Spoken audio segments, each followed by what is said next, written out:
Good diligence. Thank you, Lord, for this time together. In Jesus' name we pray. Amen. I pledge allegiance to the flag of the United States of America and to the republic for which it stands, one nation, under God, indivisible, with liberty and justice for all.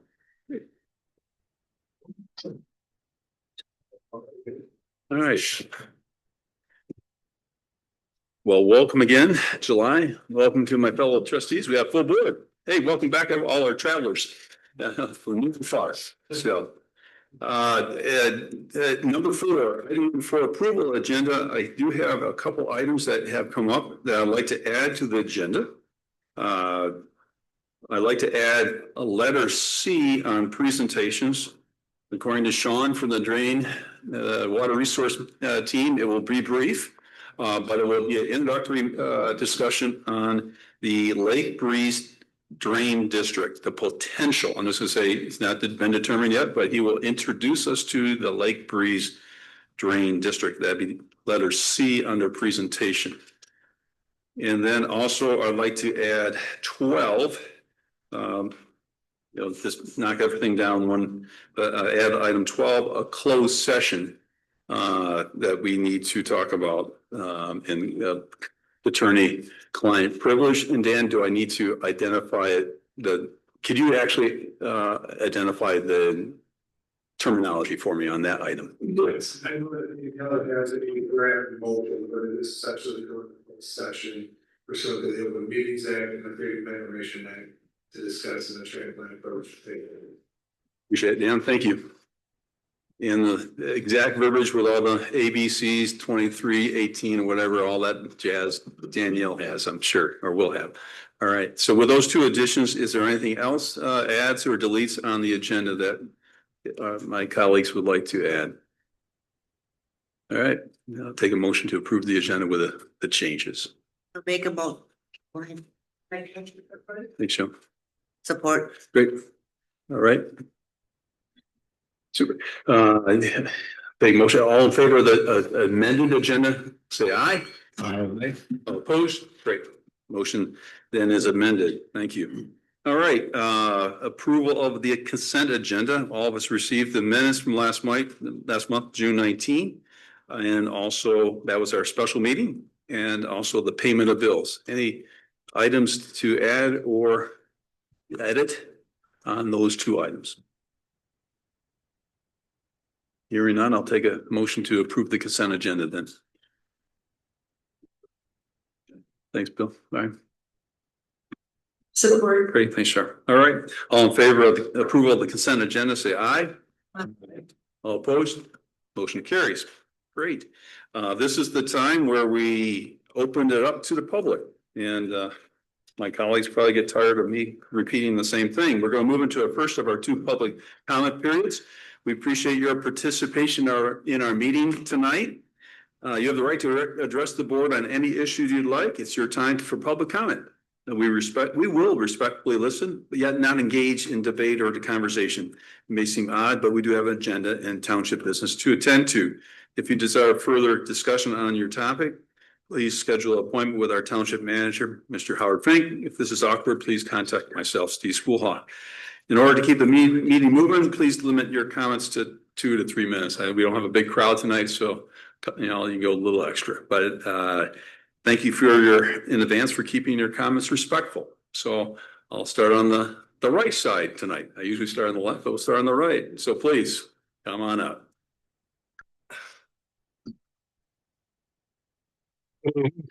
I'm Jim Hagel, 468 Island View Drive.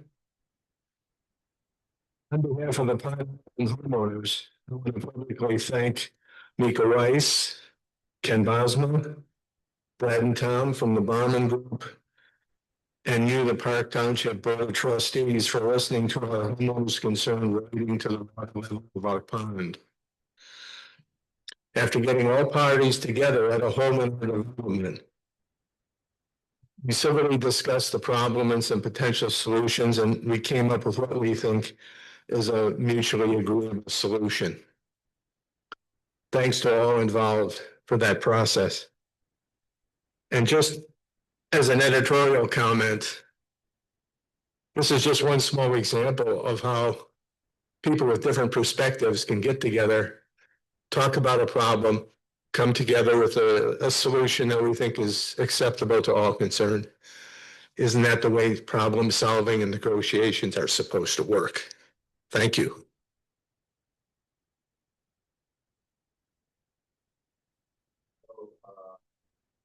Before you, anybody else, third row,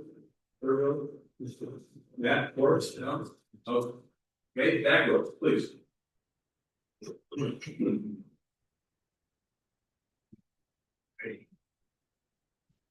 Ladies and gentlemen of the Park Township Board, thank you very much for letting me speak today. I really appreciate it. I know it's been a while. My name is Kevin Moss, and I'm officially running for state senate in the District of 31. And there's three big things that I want to talk about today, and I'll keep it under 2 minutes. It won't be like last time. Number one, we need lifeguards. We haven't had them in over 30 years, and we've had 863 drownings in the last decade. So we need lifeguards. The only way we can do this is by allowing you, Park Township, and every township in the state of Michigan that has state parks in their jurisdiction, the power, all of the power to implement your own lifeguard program. It can't be the DNR. It can't be funded by the state. It needs to be red tape cut by the state, so you guys have free reign to do what you need to do. And I know Park Township will do the right thing and put lifeguards at Holland State Park. Number two, we need to abolish the income tax. I 100% support Senate Republican leader Eric Mizut's plan to abolish the income tax.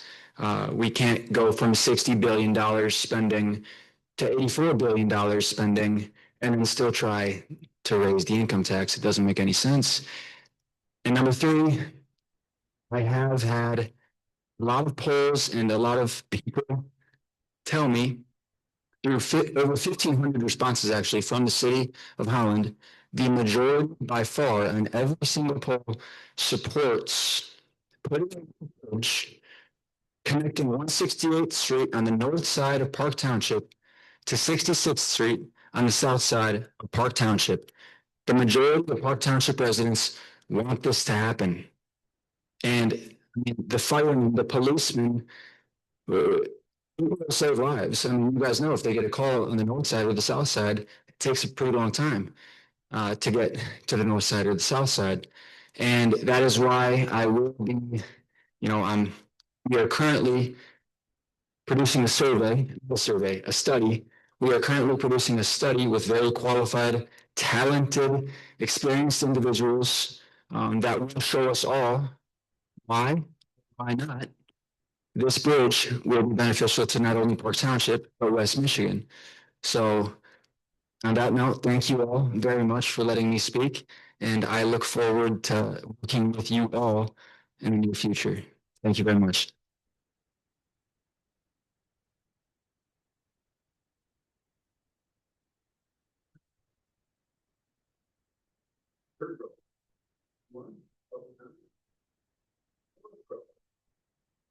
Fifth row on the back. No, we're going to hear from them. All right, well, we'll close public comment. Thank you for your participation. All right. Okay, just a reminder, our mission, vision, values. Again, Park Township is a family-friendly, connected community that values our natural features, agricultural character, and recreational opportunities. Our mission, we proactively listen and lead, providing exceptional services and amenities while carefully stewarding our resources. And the values we encourage is integrity, respect, and being genuine. So with that, let's jump into our department reports. Any comments or questions about the department? I don't see the fire chief here today. She's on vacation. Mr. Frank, do you have any update about the gentleman that was injured from our fire department? He was given a call. Good. All right. Good. He was released from the hospital that night, and they're kind of continuously monitoring the situation. I think it was a slight concussion. Okay. But he was doing well. Okay. And, I'll just speak for the. I'll just If I may. Yeah. I'll speak for the chief. The fire department had, and again, I might get some of the details wrong. But the fire department had a phenomenal rescue. Our jet skis were deployed, and 3 people were rescued on Lake Michigan off of a kayak, and all 3 were safely rescued. Actually, the Coast Guard boat was deployed. The City of Holland boat was, I believe, deployed. But ultimately, our guys got there and was able to successfully get to the folks and close up with the jet skis and safely brought them back to shore. So excellent rescue. And I was in touch with the chief shortly thereafter. Unfortunately, we had another incident yesterday or the day before, and I don't know if they've I don't know. I believe there's still a search going on for somebody in the water. So it just underscores the importance again of various debates of how to do water rescue, but the need for continuously looking at those safety protocols. Okay. So, well, thank you for the update. Any questions? Please express our appreciation to the team and for their diligence. I mean, to put themselves in harm's way is a risk, but also thank you for their service. Yeah. So, also have a quick update if you'd like from the sheriff officer is also not able to be here. Yep. But I was going to make a quick update if that's okay. Sure. It's more from me as opposed to from Jeff Jones, the sheriff officer. But as you all know, we have installed the digital speed signs along Ottawa Beach Road.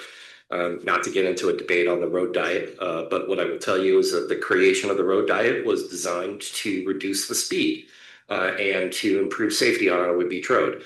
And that is exactly what is happening.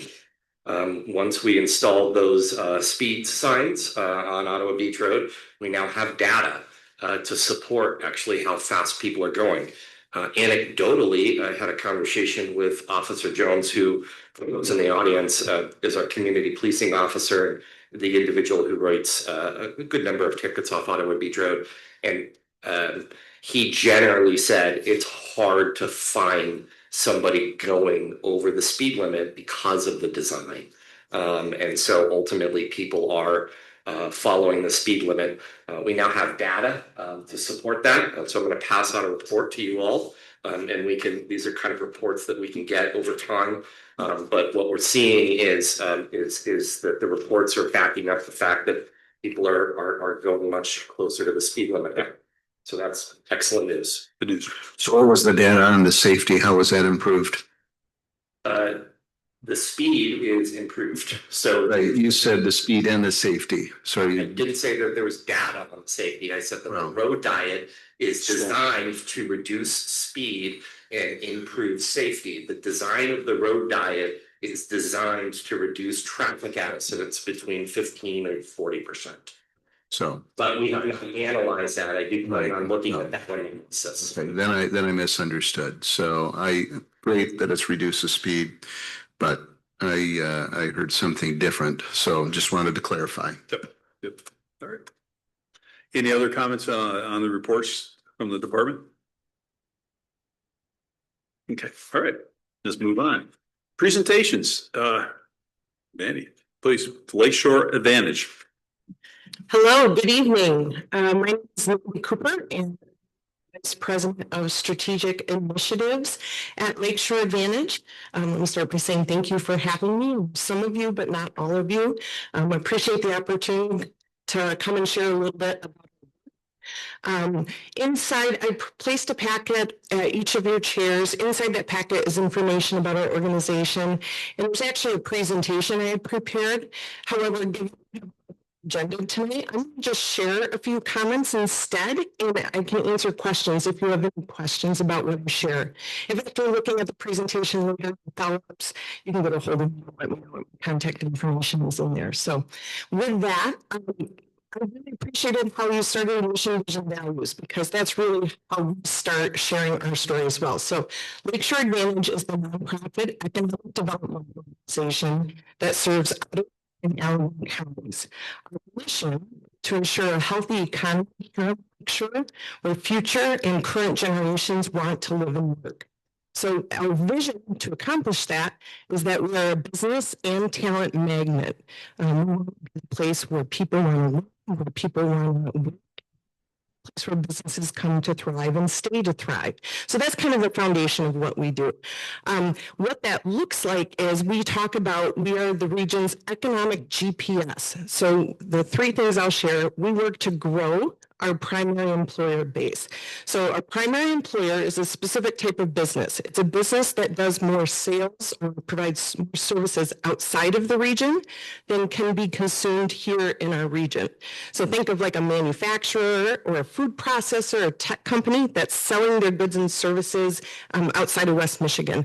And the reason why we focus on those companies is because they literally bring wealth into our communities. When they're selling outside of our area, those dollars come back here. They get spent by paying our employees. They get spent in our downtowns. They get spent buying perk stickers, hopefully, to head to the beach. And those dollars stay here. So they're really the foundation of the economy. They also provide important tax base and tend to have better paying jobs than other industry sectors do. So that's why we focus on them. What our work looks like to grow that base is we try to stay really closely connected to those employers. So there's around 800 primary employers between the two counties, between Ottawa and Allegan counties. We typically connect with about half of them each year, and that's through phone calls, physical visits where we sit down and we ask them how they're doing. We meet with 120 of them and go through a rather robust interview where we ask them about their business, how their sales are, if they have new products coming, if they have any challenges that they need help addressing. And we use that information to help us know how we can support them, either as a business environment as a whole or individually when they're facing challenges. So always beside those employers, staying close to make sure we understand what their needs are. We also work really closely with employers when they're getting ready to grow. So if an employer has a new customer or is looking to expand a product line and they need physical space to do that, we can help them with that process.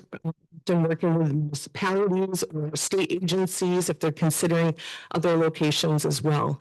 And the P in the GPS, we're always planning, looking to the future, trying to identify those things that could disrupt our economic health long term, and then into those issues as well. I'd be happy to talk about them, but I'm careful of time here, so let me know if you want to know more. Solving economic challenges. So an example of solving economic challenges is we get involved in things like access to childcare, housing, transportation, talent, attraction, retention, recruitment, working with our employers to make sure they can have the people they need to do the jobs that they're providing. So our work is wide ranging.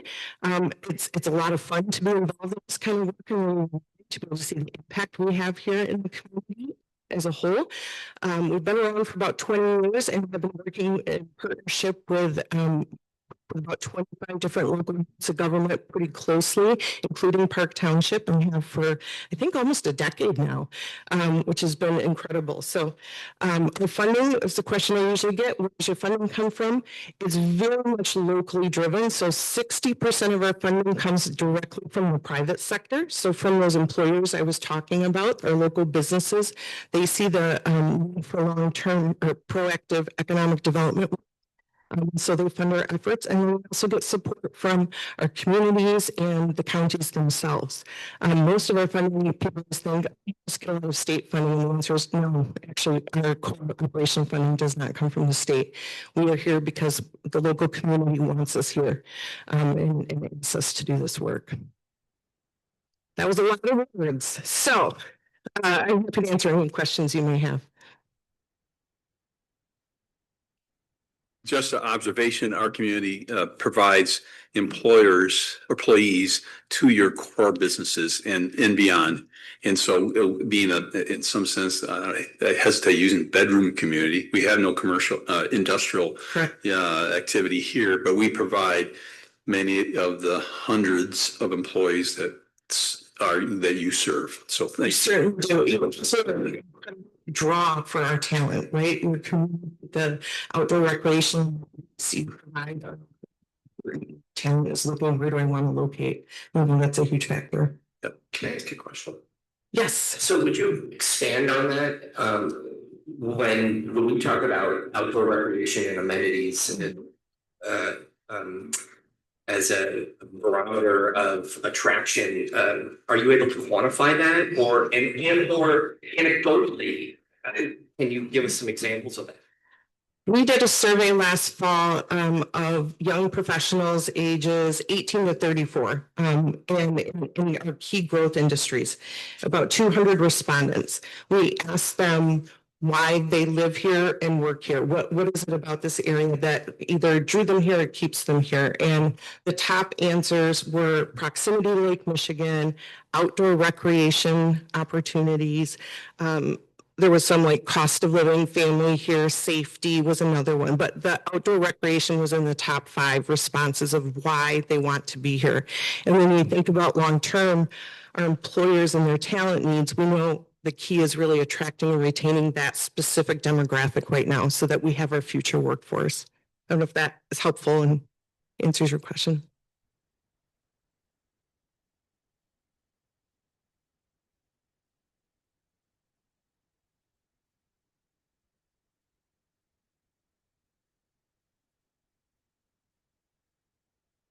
Absolutely. Thank you.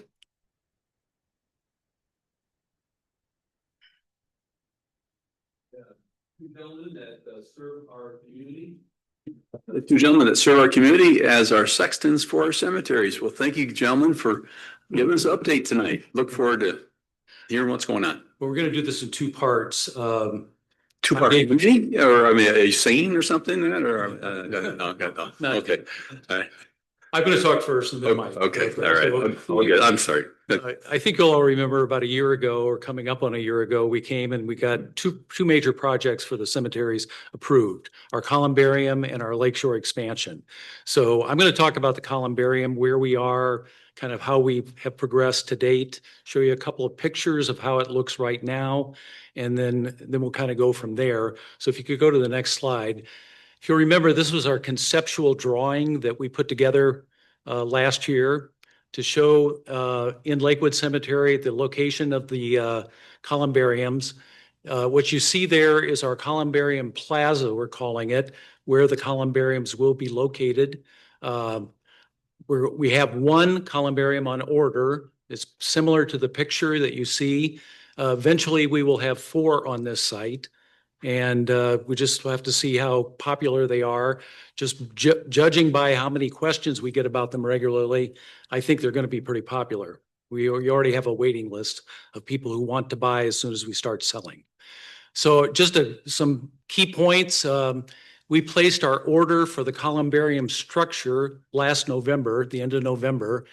The contract was awarded for the plaza construction in April.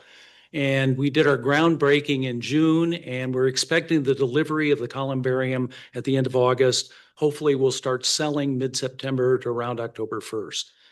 If you could go to the next slide, this is kind of showing you what happened. Back in early June, we broke ground. You can see the location. By the end of June, we had the concrete poured for the 4 foundations that are going to be where the columbariums will sit. And then go to the next slide. We're starting to put brickwork in there to make it look attractive. There will be around it a lot of shrubbery and some benches, and just to make it an inviting place for families to come to visit loved ones who have deceased.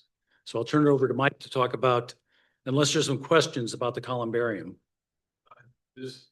Just for scheduling, we have a 3rd Thursday meeting that might make sense to have a field trip to see this. When would you suggest, September or August, that this would be viewable by our board?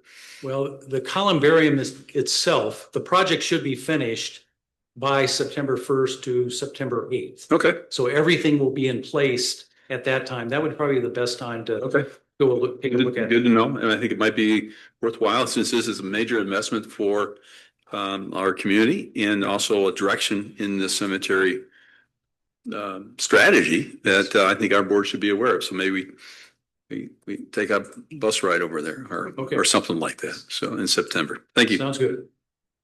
And my name is Mike Mitchell. First, I'm going to talk about Lakeshore Cemetery, which you see on display right now. You had approved a budget for us to expand that cemetery to be basically twice the size of what it was. And the area at the top portion of your display shows where the expansion has been done. We're happy to say that now we've reached the point where the grass has been seeded. We've already sold 13 plots in there. We have already utilized one for occupancy.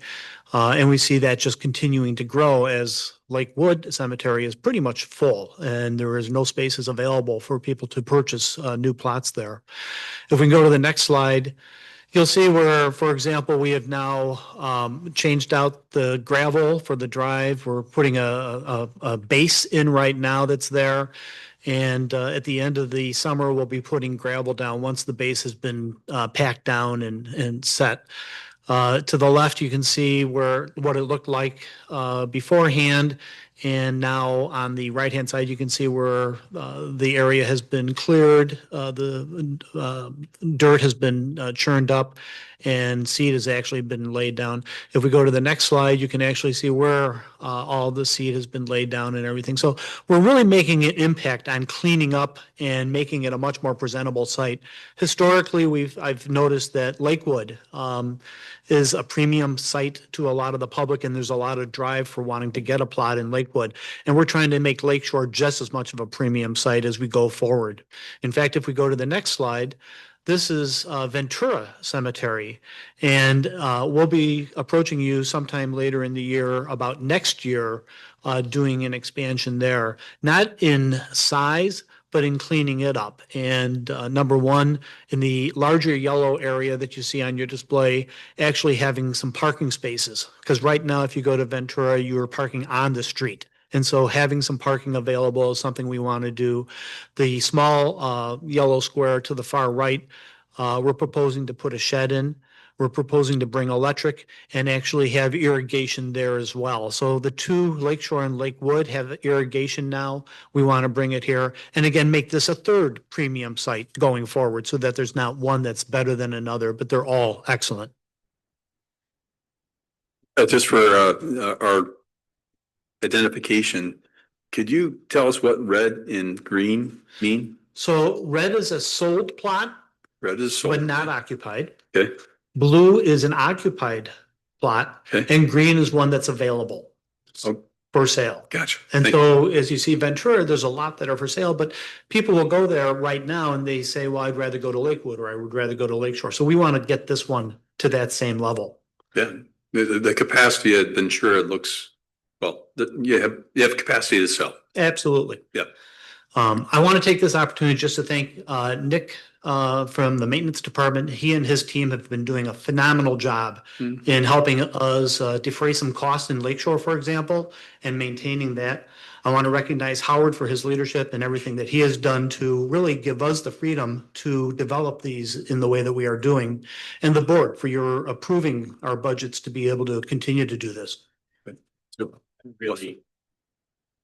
Really proud of the work that these two gentlemen have done. A number of years ago, we all sat out to kind of transform the cemetery department. And the number of new board members here, so you guys weren't part of those conversations. But this columbarium has actually been a project that has been in the works for probably two and a half years now. So really happy that that is moving forward, and now that Lake Shore is up to snuff. And improved at the level that Lakewood is. That was a huge vision that I had set out. And then also Ventura Cemetery having that same level of quality for Park Township. Ventura Cemetery isn't so much, it's not so much a capacity issue. Because while there's a lot of green there, it's a much older cemetery. But the thing about Ventura is some of your most prominent members of your community and of your government over the years are laid to rest at Ventura. And so one of the things that I've talked to these two gentlemen about is that facility has to have the same level of Park Township excellence as all the others. And so we want to make sure that that's improved. And the big part of that is the well. And that well is going to actually be somewhat expensive. You'd think that because there's a water plant right next to it, it was easy to get water out there. But over the years, we've tried to get water to that thing on a number of occasions, and it's a lot more complicated than meets the eye. So to you two gentlemen, one of the things that these two gentlemen have allowed me to do is pull back from the construction projects of the cemetery. So before, about a year ago, I was deeply involved in almost every construction project related to the cemetery, and my faith in these two gentlemen and their expertise and leadership, and knowing that I can give a construction project and an improvement project to them, and it's done well, efficiently, it's been amazing. So thank you both Thank you. for your leadership. And thank you. Yeah, thank you. One final question on, to the south of Ventura, there's a woods. Is that ours? It is not. To the best of my knowledge, it is not. Okay. In the area surrounding the Lakeshore Cemetery, is any of that property ours? No, we've utilized all the property that is available to us now. Is Different. there, it'd be interesting to see if any of that property would be available to expand, because future boards will have to struggle with a lot of red on these things. So, Yeah, let me just piggyback on that, Mr. Spoolhoff. I would encourage us, when that time happens, it's one of the reasons why we've talked about the columbarium, and we're actually investigating a green burial type of garden type of environment. The cemetery business is a very challenging business for a local government to be in. And actually, a lot of governments, particular townships, are removing themselves from the cemetery business because of our cost burden over time. We are required to maintain these sites in perpetuity, and we've had to raise rates in order to justify those costs over time. I'm not sure even at those rates that we've raised that we're going to be able to maintain those forever. So there may be a conversation. There will be a time when there's a conversation. It's not going to be for a few years until the lakeshore is filled up. But there's going to be a time when there is a conversation of whether or not there's a policy decision of should the township actually stay in the cemetery business. Yeah. So FYI. I just might add that the columbarium should give us some breathing room on some additional income, hopefully far exceeding the cost, so we can cover some of the cost of the other maintenance. Yeah.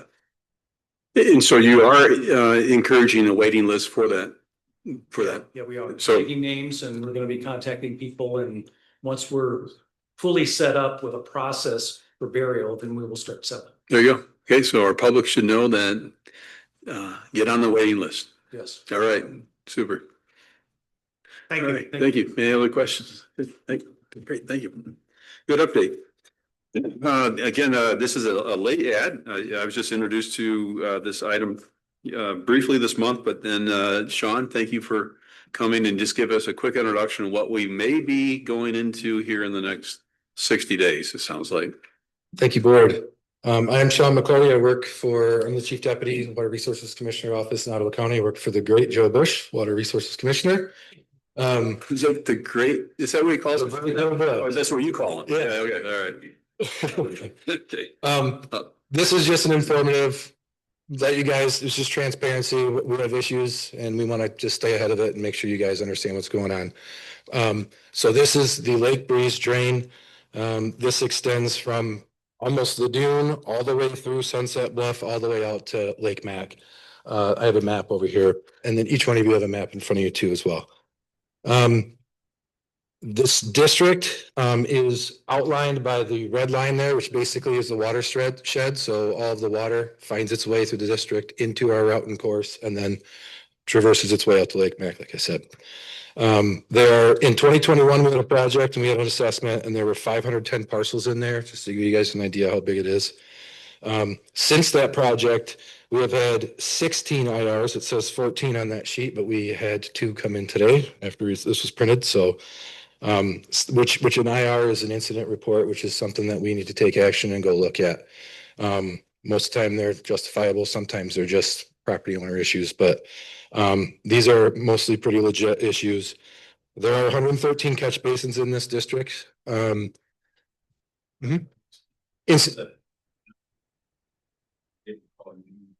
what literally is IR in layman's terms? Incident report, so either a sinkhole or there's some sort of erosion or there's an outlet that's getting backed up.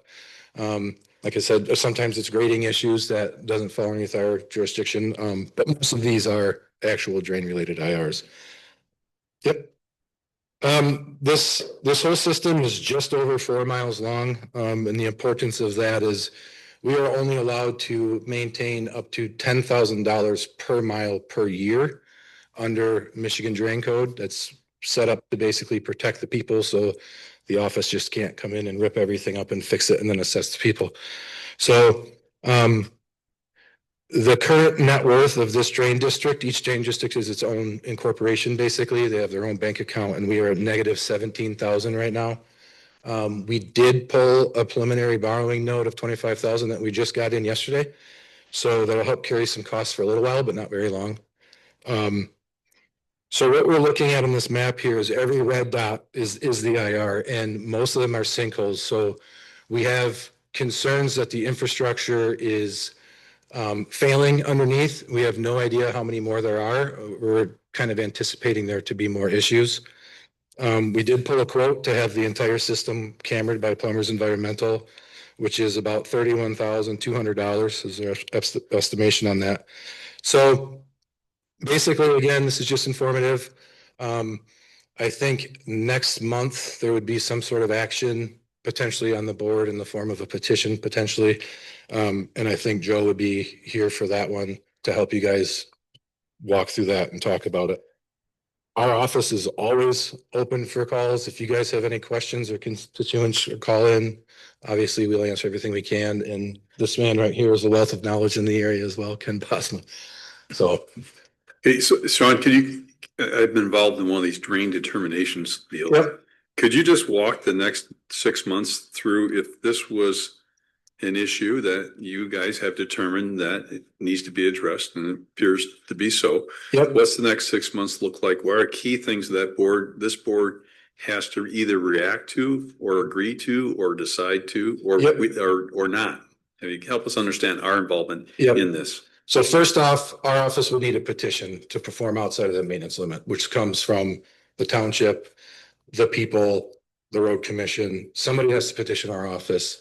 And from that point, we move on to a process called the Board of Determination, which it's a public hearing. Everybody in the district will be noticed. It's come speak your piece. Do you have an issue? Do you not have an issue? Do you want a project? Do you not want a project? And there is a board of 3 individuals that all live in Ottawa County. They do not live in the district. They do not have any interest in the district, but they understand drainage and they know how to run a meeting, Robert's rules. And based on that public comment and the engineer's presentation of their findings, that board will make a determination. If it's found not necessary, it's done and it goes away. If it's found necessary, then at that point, we start working with an engineer. We find out the full scope, all of the issues. Obviously, we're in communication with the township office and the people in the district as much as possible. And then we figure out a scope of a project from there. How bad is it? And that's the problem here is we don't know. We're suspecting there to be a lot more issues, right? So we don't know. But at that point in time, the engineer goes and does their due diligence. They find out what's going on in there, and then they develop a plan. And we work with, like I said, the township, and we try to figure out the scope of what we're going to do and how we're going to fix the problem. Great. Sure. Please, sure. When you mentioned sinkholes, is it along the line or do they just appear anywhere? So typically there has to be a breach in the system somewhere. And most commonly you'll find them next to a catch basin where the pipe goes in, the manhole in the ground, the pipe goes in and then the mortar sometimes breaks and then the water can get through and then it carries sediment from above and then washes it out. So it creates a hole. So a lot of the times it happens at the catch basin. There's a few instances here where it happens in line, where if there's a concrete pipe that settles in the joint, same thing happens. It opens up, water infiltrates with the sediment, carrying that down and sends it out. Yep. We had a sinkhole in the middle of the road on Algonquin last summer. Yep. Okay. And I don't see a red dot here, so I was just curious as to whether it was formed by the system itself or was some sort of other. I'm not sure Algonquin. Yeah, I think Algonquin is a little bit north, isn't it? Algonquin, I don't think Algonquin is in this drain district. Part of this? Okay. Right there. And it's maybe right along the line where the whole developed. Well, that's something to consider then. So the. So let's. Hello? So let's look at the Algonquin area, because the Algonquin area about 5 years ago, I had that whole area analyzed. I've got some files on my desk. We have tremendous drainage knowledge of how that system works. That system is infiltration basins. What do they call that? Leaching basins. They're leaching basin systems, sheet flow to leaching basin systems. And those leaching basin systems need to be cleaned out on a regular basis. Yep. If we're going to be doing any significant construction in that area, we may want to look at those areas and just see if we can make some improvements in that Algonquin district, because that is an area that just generally flood in some of those low areas. Yep. And as long as it's within the district, Correct. we would be able to. And Right. if it's outside the district, then that would be a short district. Yeah, let's take a look at that. Yep. That's a good point. Thank you, Shar. And I've got, like I said, I've got some of those files on my desk, and Ken should have all those files in his system on that analysis.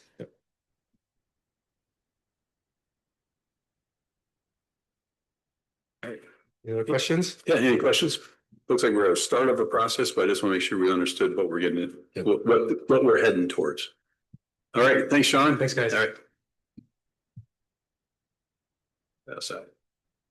All right, first item on action items, property transfer to Chris Rules. Rules. Apologize if I said it I incorrectly. don't think Chris is in the audience, but these are two pieces, actually, you could call it 3 pieces of property, but there's 2 tiny little triangle pieces, and that's actually one parcel. It's actually 2 kind of properties, but one, oh, Chris is in the audience. Thank you. I didn't see him. 2 properties, but one parcel. And then I guess the third property, but the second parcel would be the entrance to his driveway. These came into the township's ownership, presumably through tax sale and delinquency. There's from the township's perspective, we have no reason to have them. There's no value from our perspective. Al and I have looked at the cost of what we think that this would be a fair market value price, come to an agreement with Chris and his wife as to $1,500. And then Chris will also pay the attorney's fees with any of the property transfer. So that is my recommendation. And again, I think this is good for the township because it's no longer on our books. We don't have to deal with property that we own but have no value to us. We're receiving the value of that property, and it goes back to the homeowner for upkeep and maintenance, and frankly, where it should be in the first place. Any commentary, Chris, or? That's what Sounds great. All right. Well, the township manager has recommended it and has been reviewed by Al, and I assume Dan, does it run by you, or because it is a property transfer, a public property, does it run by you at all? I think that's what Howard said, that there would be reimbursement of insurance. Okay. Okay. Or so. Okay. I'm good. Yeah, they're gonna try to keep it much less than that, but. Okay. All right. Not to belabor this one, I'll take a motion for the transfer of this property. I'd like to make a motion for the property.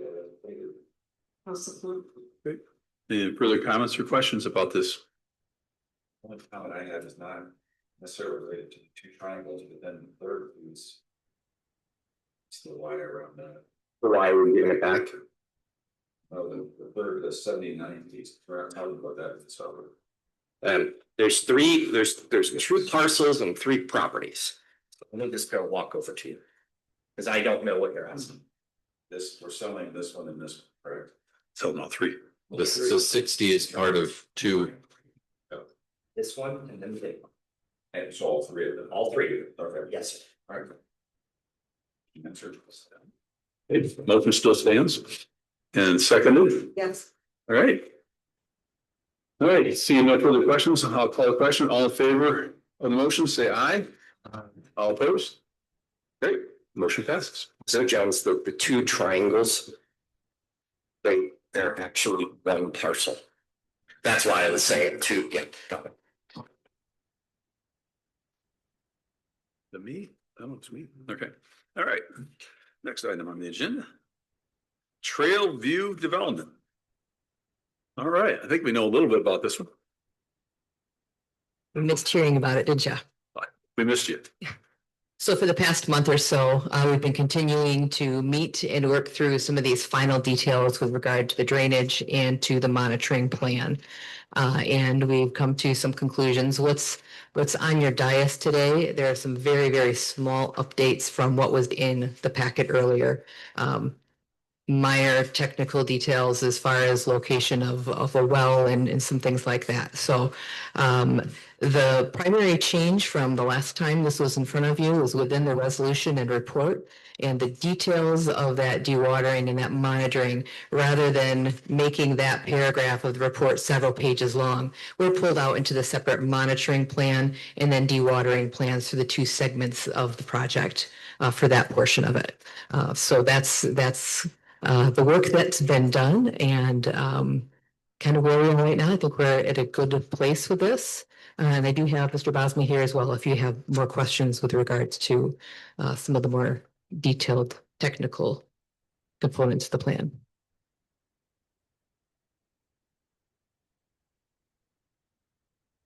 I'll ask a question. I have two questions. One, when it under C pond protection, it says a reduction in water quantity of less than 124 inches or more from design normal level. What does that mean?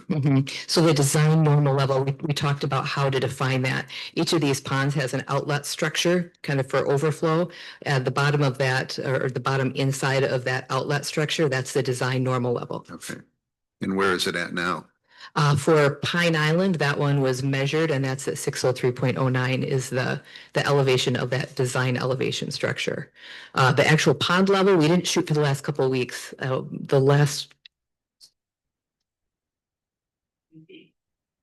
and it may be a little lower now. We know that with the drought that the water level has been decreasing a little. So I'm ignorant when it comes to ponds. So can the water level go above that outlet? No, then it will start to drain out to whatever the outflow area is for that pond. So the pond level has gone up? No, so that's where we were told several meetings ago that it was down 4 feet, and now you're saying it's 1.6? So it was the perception was that it was down 4 feet. It wasn't down 4 feet. We were out measuring the elevations to see where it was exactly. And then based on the drawings from when the neighborhood was built, which was at 604 was where that outlet structure was supposed to be, saying, okay, so below 604, how many feet is it? Then we went out and actually measured where the outlet structure was constructed, and that was where we found 603.9. So that level was maybe not as far down as we thought it had been. Still very significant if you're on the pond and you've got, that water level going down, but that's where that discrepancy in the numbers came from. So it was never down 4 feet. Not from what we've been able to see. Right. Right. And then I just have one other, this is a housekeeping thing. Under 21 and under dewatering, it says submit, and it's in capital letters, Township Engineer. Maybe you can comment on this, Dan. Does that imply that we have a township engineer? It does imply that you have a township engineer and you do have a township engineer. And so it doesn't matter as far as if it's on retainer. So if for some reason we had a different township engineer, he would always be the township engineer for this one. Remember, it's the township engineer at that time. If you wanted it to be continuing Okay. with Ken and his firm, you can do that. Okay. But, and this is such a short duration. This isn't one of these things where this could go on 3 or 4 years, such that the township may change engineers. So I don't think it would be an issue, but we wanted to keep it with. Great. Okay, good. Thank you. Mika,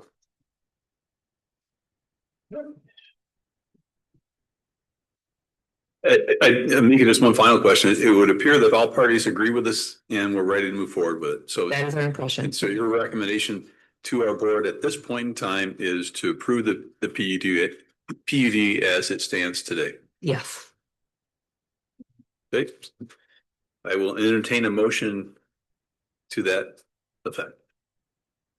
We're going to make a motion regarding the proposed Trailview development and that we approve the PUD as presented to us dated today. July 10th, 2024. Support. Any further questions? I'm sure you have tons of them since we've seen this so many times, but no. I just want to thank all those involved in coming to a solution. Yeah. Digging into the details. Very impressive. Yeah. Thank you for your time. Yeah. Yeah. Thank you to the team. Thank you to the neighborhood for your patience. And the developer for your patience as well. I mean, time is money, and we appreciate your willingness to work with us. Mika and Ken, yeah, well done. Well done. So with motion on the floor, I'll no further questions, comments? All right. All in favor of the motion, say aye. Aye. Aye. All opposed? The motion carries. The subdivision is approved. You go have yourself a beer. All of you have a beer. Together, I hope. We can now save some trees. Yeah, save a tree. Save a tree. It's consistent. Oh, well, thank you. I'm not trying to encourage drinking, but after this, I think they would. All right, well, this, as our audience is substantially reduced, we'll start again here. Fee schedule amendment. This also comes from your department. Mika, please, I'll explain. So as we are implementing the enforcement of the short-term rental ordinance, we do have people in Park Township who believe that they have a non-conforming status. So what non-conforming status means under zoning is if you have something that exists and then the rules change around you, you're allowed to keep doing what you were doing before. So if it were a grocery store, if you had a new neighborhood grocery and then they said, nope, we changed the ordinance. Now you can only have a house there. You wouldn't be forced to close down your business. You could keep doing that, but it would have to stay the same as it is. You couldn't double the size of your grocery store or things like that. So you're allowed to continue doing what you're doing. That's what non-conforming status means. So we think it's possible that there are a handful of short-term rentals in Park Township that have been operating since 1942. Say they've been running their cottage out for 5 weeks a year ever since then. What we want people to be able to do is come to us with an application for us to evaluate. Now show us this is where our cottage or house is located.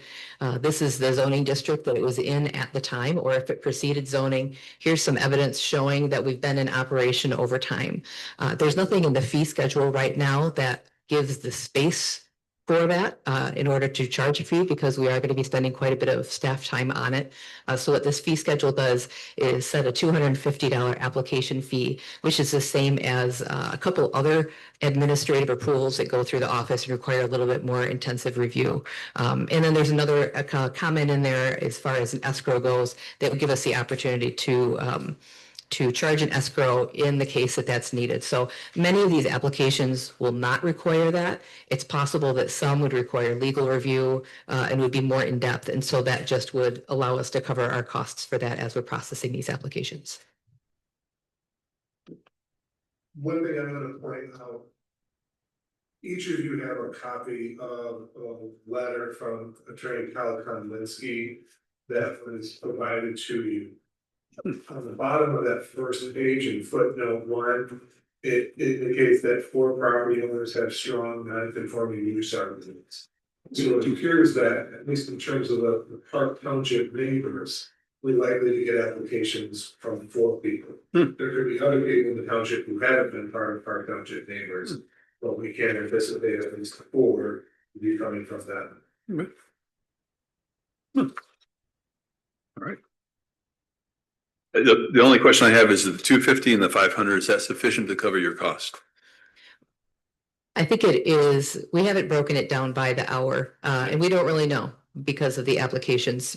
We don't know how long they're going to take. I think it's a reasonable starting place just based on other more complex applications. It should be close to that. Okay. And then the 500 with the escrow, what we typically do with that for any larger application is you submit the money for the escrow. And then when it gets down to 10% of that balance, we say you need to replenish the escrow because there are still additional expenses. So it should limit any losses. I just know the fine work you do and you underestimate the value you bring to the table.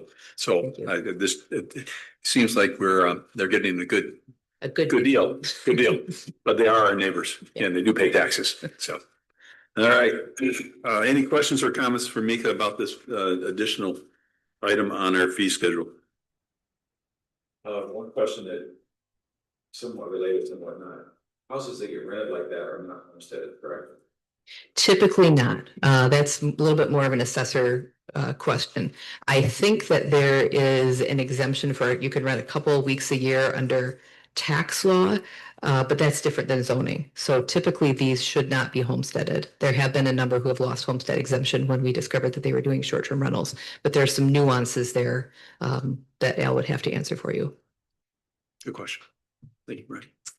Now that we near the end of the short-term investigations and such, are we gonna look at all those properties again to verify? Yeah, we were just talking about that the other day, going back through the list again and seeing if there are any additional that are still claiming homestead and that shouldn't be. I think that's a good idea. Okay. So this is short-term rental. What if someone wanted to rent their house for 6 months? We don't have any kind of registration or permitting requirements for long-term rentals. So Short-term, the long-term is defined by. 28 days, 28 days.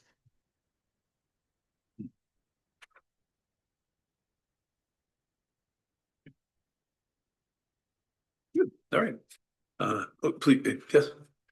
Okay. I'll take a motion on this fee change.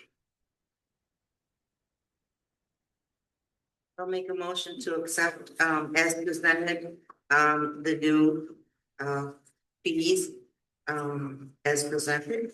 Great. For short-term rental applications, Great, thank you. non-conform, short-term. Support. Thank you. Yeah, get that in there, non-conforming. Great. All right. Any further questions, comments on the motion? All right. All in favor of the motion, say aye. Aye. All opposed? All right, the motion carries. Thank you, Mika, for making that change. Thank you for your work on the trail view as well.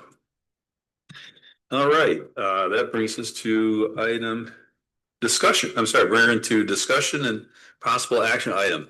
Matthew, welcome back. For our public who might be online or viewing this later, this is a discussion about a parking lot that we have a grant for from the state. And we are talking about the location of this parking lot that is near the pickleball courts, near our current building, and also a bathroom. So just setting Matthew up as he sets himself up. Yeah, last board meeting, we talked about a much different concept, if you recall, bigger parking lot. Kind of under the impetus that maybe the pickleball facilities would expand. At that meeting, thank you. At that meeting, you guys had decided that you wanted to keep the soccer fields, scale the project back to kind of maybe stay in line more with the Land and Water Conservation Grant Fund, as well as adjust the location of the parking lot and reduce it down to 60 parking spaces. So that is what we did. So the concepts before you both kind of meet that, and I'm going to step around so I can look at it too. It's easier for me to see it this way. But what you've got there in this first concept is a parking lot that is accessed off your existing driveways. You can see in this kind of in this southeast corner, and it kind of, I'm trying to hug it as close as I can to your existing facilities and stretch it out towards pickleball so that that cuts that distance down. What I was trying to do again is honor as much of that site to the south of here for future expansion of the community park and eventual other buildings on site. So what you see there again is a two-way drive that it kind of extends out. It ends with a little loop at the end, and then there is 60 parking spaces in there, which in that situation, there would be 3 barrier-free handicap spaces. So that is concept 1, and in the memo I put together, the cost estimate for concept 1, I have a construction estimate of approximately 945,000. So that would include the asphalt, some curb and gutter, sidewalks, the restroom building. It does include the sidewalks out to the blue restroom building in this concept. And then I also have some costs in there for the utilities that you don't see on the drawing to bring water, sewer to the restroom and power, as well as some storm drainage improvements. So concept 1, if you guys like the way that that's laid out, total cost on that, again, construction 945,000. I've got a 5% contingency. We can put whatever contingency you'd like on it. The engineering fee is already fixed based on our previous proposal for a total of 1,145,000, which gets us close to the 1 million, which was the grant budget. And any questions on concept 1, or should I go to concept 2 and talk that through? Concept 2, because I have a comment that combines just a little bit of idea from 2 to 1. Exactly. So I think, yes. There, if you want to sneak peek at that, or talking with, and this is not a lot different, but this was kind of my look at it, saying, okay, I think the location and the idea is pretty solid to stretch towards pickleball, but this one this is just a minimal parking lot. This is 60 spaces also. It's just laid out differently and doesn't have the turnaround bulb on the end. So pros and cons of the turnaround bulb, I guess I'd say it in my mind, it does have some purpose in terms of drop off or future park use. I could see more of a grand, and it's more of a grand entrance, but it also has some function. So it's a kind of a blend of an aesthetic decision and a functional decision. This is really what is the least expensive way to get 60 cars in here and still have a connected sidewalk that makes sense. The way that this is designed also, it's maybe slightly easier to expand off of in the future. The way that the parking lot ends with a little turnaround nub, you could easily grow the parking lot out into the next phase and tie it into another parking lot on the site potentially. And then the restroom building kind of takes more of a closer approach. And so I guess the way that I looked at the restroom building location was, if you guys desire to expand pickleball, and the logical expansion would be north, right? Like we've shown before, north and west. Potentially the restroom building in concept 1 is the better location. However, if you're unsure of the future of growth of pickleball, I think that this restroom location actually functions a little bit better for the users. It is closer to the township hall, so there's that with the restrooms here, but it does feel more like a typical park, right? You go to the parking lot, and on your way towards the amenities, you see the restroom. It's close to parking, and so that's another location you could put it. I do think that this could work long term if pickleball grew in that location. It's just a little further to walk, but you'd still have a restroom at the pickleball facility, and central still to the rest of the park. And with that, cost wise, this one gets us right at the 1 million. 805 with a $40,000 contingency. It put us right at $1 million. So kind of wild what you can get for $1 million these days, but the restroom building does take up a large chunk of that at at $415,000 approximately. So with that, I'll take questions. I have a question, talking about the restrooms. How come it's the same price for both locations? It seems like it would be more to run the water and everything out to the concept one. Well, so if in concept one, it's closer to the water line, it's further for the sewer. In concept two, it's further, closer to the sewer, but further for the water. So it's kind of a trade-off. And then the sidewalk costs are kind of separated. So you could say that in concept one, a lot of the sidewalk in the estimate is tied to that restroom building. So I think I might have put it in my memo I sent the board. Personally, I kind of feel like a blend of the two might be the best approach, but I'll let you guys kind of talk that through and I can help you guys make that decision if you'd like. But I would agree. I read your memo and I saw the combination of the two being in some sense a better, a good combo. And you're coming off, you're coming off the courts, you're going to your car, you're hitting the bathroom on the way in or the way out. Right. And even though long term, if you had 25 courts, that central location is nice, it's still, you're still not catching them as they walk in and walk out of the parking lot area. So I think you nailed it with the location being to the east of the current courts. I think that's smart. I think the idea of a little less concrete on the second concept on the parking lot, you put only a concrete walkway on one side, kind of blending it all the way in. Would you consider doing that on the other concept? On concept one, you have you wrap the concrete around only one side of it. Would you consider just pulling that concrete down and just doing it on the north side of that whole strip of parking lots? Absolutely. Because it seems like the far side, if you're getting out of your car, you're not going to go walk to the front of your car and then walk outside. You're going to walk to the middle of the parking lot and walk down the middle of the aisle. Right. So maybe we'd say, okay, we want to encourage folks to be on a sidewalk, a safe sidewalk on the north side all the way. Yes, I do like that thought because then people are getting to the safe sidewalk sooner. Yes. Right. Yeah. And if that other sidewalk was desired in the future, again, right, with more expansion, maybe that could be added at a later date. Yep. Yeah. Yep. If you were to double, and I'm just, if we were to add another doubling of the courts and you had to go to more parking, where would you put another 60 sites on concept one? I would probably just go to the south. Is it okay if I put the board back up? Please. Yep.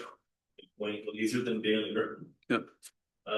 In that scenario, I would come off of this drive, pull this drive down here, and then I would expand this like I have here. This is just a slight overflow parking for the short term, but I would basically mirror this down here. You could do the exact same layout, just kind of parallel to it. You could easily, in fact, we could design a little nub right now for grass parking. Sure. Right? If you did have a huge event out there or even somewhere else on the site. Yep. Well, I think we've all experienced certain times when you have even meetings like today, you have a public hearing or something's going on here, you have soccer going on, you have pickleball going on. There's not enough parking. Right. So I think your idea of just having an outlet makes sense. But because twice a year it's going to happen. Right. So I said my piece. Anybody else? Guys? I guess I appreciate on some regard that you're trying to save the walkway that's already there. Mm-hmm. The flip side of that though is if that walkway wasn't there, what would you do with the parking? Because it feels like we've got a lot of dead space now between, I mean, not a lot, but we have some dead space between the soccer field and the existing sidewalk. Well, I do understand where you're going with that, and I think if this is the desired restroom building location, then this parking, and you didn't care about the existing sidewalk, then this kind of concept would flatten out, right? You just go straight. You do a nice simple rectangular parking. That is possible. I was trying to limit the impact to the rest of the site. Maybe a landscape architect, I like things that have a little curvature to them. I think the walkway up feels nice. It's a little bit aesthetic thing for me. It's not quite as efficient of a use of space. I also was thinking that maybe this green space it's in between here, maybe has a function we don't know of yet as this park flushes out. Maybe people will set up tents out here, picnic, because it isn't, the grass is establishing kind of nice now. It is. Trustee The other Jones. side too, though, if you were to expand two, you would just continue to wrap it around the sidewalk, the new sidewalk that you have on there, correct? If I was, sorry, say that one more time. If you were to expand two, let's say that, no, concept two is not. Oh, sorry, another one. Yep. You would just simply follow it around the existing, your new sidewalk. You could, yeah, you could do either, you could expand this way, or you could do like I just discussed in the other concept, add kind of another bay off of here. Yeah. Trustee Jones. I don't know if you're aware that it's not just the sidewalk, but there's also poles there. So if you go into the sidewalk, you're gonna be relocating the electrical and the poles. And irrigation, yeah. And irrigation, yeah. I think there's, I mean, I kind of lean on Matt's aesthetic landscape feel. I mean, we could have gone straight shot 2 years ago. Sure. But you put a nice curve in there that in some sense slows people down to a casual walk. And so a little less industrial feel to it. Right. Which was feeling like the kind of the character of the rest of the trails we were doing, kind of more, and that's the nature of a lot of parks, right? Is curvilinear sidewalks. Yep. Yeah. Jan, Joan, Lauren? I don't think 2 handicap spots are enough. I think we have 3, but that is the minimum by code. Okay, I just don't think that's enough because I've gone several times to watch people play pickleball. And my husband is an amputee. And I mean, there's no parking. They're taken by older people watching their kids play here. You know, like when you go to a ball game, I mean, I don't think 2 is near enough. I'd like to see at least 4. Yeah, absolutely. I'm all for providing more for that community. So typically we start with the minimum standard but I'd love to see that done more. Yeah. Pickleball becoming a spectator sport too. Absolutely. You're right. Very true. Yeah. Good catch, Jan. I like concept too, but I'm always thinking safety, and I'm sure the fire chief would agree with me. Where it ends there, we don't have to get a fancy turnaround like in concept 1, but maybe make it a little bit bigger of a turnaround. If we would have to get an emergency vehicle or an ambulance in there, it'd be awful tough to turn around. They got to back all the way out. So maybe make a little bit bigger of a in concept number 2. That's just my thoughts on that dead end there. I've seen that done before. If the board likes that concept and prefers that route, there is a design involving you've probably seen a hammerhead style fire truck turnaround. We could kind of incorporate into the sidewalk so that it looks like a sidewalk, but you could use it for fire truck turnaround. So it could be an idea. Just a polite disagreement or just a feedback. I like the idea of the turnaround on concept 1 because I think of the ages and who's playing, and I'm thinking kids getting dropped off, adults getting dropped off, and you flip around and there's a flow of traffic, so you're moving people through a little easier, so it's not quite a back out, and looking. That little flow in and out just is kind of attractive. Yeah, that's a good point. In that center post there, you can put a couple trees and bushes, and you could be actually kind of an attractive point there, and you maybe put some signage if need be. But I kind of like that little turnaround in there. You caught me on the turnaround on that one. That was attractive to me. But the turnaround doesn't have to have sidewalk all the way around. It could just be pavement. Sure, but just knowing that people might use it as a drop off. You could, let's see. You do pavement on one side, right? Yeah, pavement too on the Sure. Yeah. You're right. It just gives you more opportunities to do fun stuff. Yeah. Make it look nice. I do like the idea of turnaround versus the vehicle. Yeah. There's also old people playing pickleball, but I need to be fair. It's probably more likely guys my age having heart attacks, actually. But I never thought of the dropping kids, and that's a good point of dropping people off. I never thought of that either. I like all the comments. I like concept two's restroom area. Yep. Right by the parking lot. And I like the half turnaround, are we gonna call it? And then getting. I guess I kind of like concept one without the sidewalks on the south Mhm. and with the turn with the restroom by the parking lot. I agree with Jim. I have just a general comment. This has been so fun trying to give input and it's way out of our, out of the box. This is normally what the Board of Trustees does. Which relates to my comment. We don't have any, zoning or code for park development. I really still think this should go before the planning commission. That's their area of expertise and they would probably invite just as much input or provide just as much input and direction as we would. So whether it's a dual team thing, I just found it very odd that this is a decision being made by the Board of Trustees. I would agree with that, but I want to put a nuance to that because Trustee Clark, you and I talked about that. I agree that the Planning Commission can review this, but not for the design.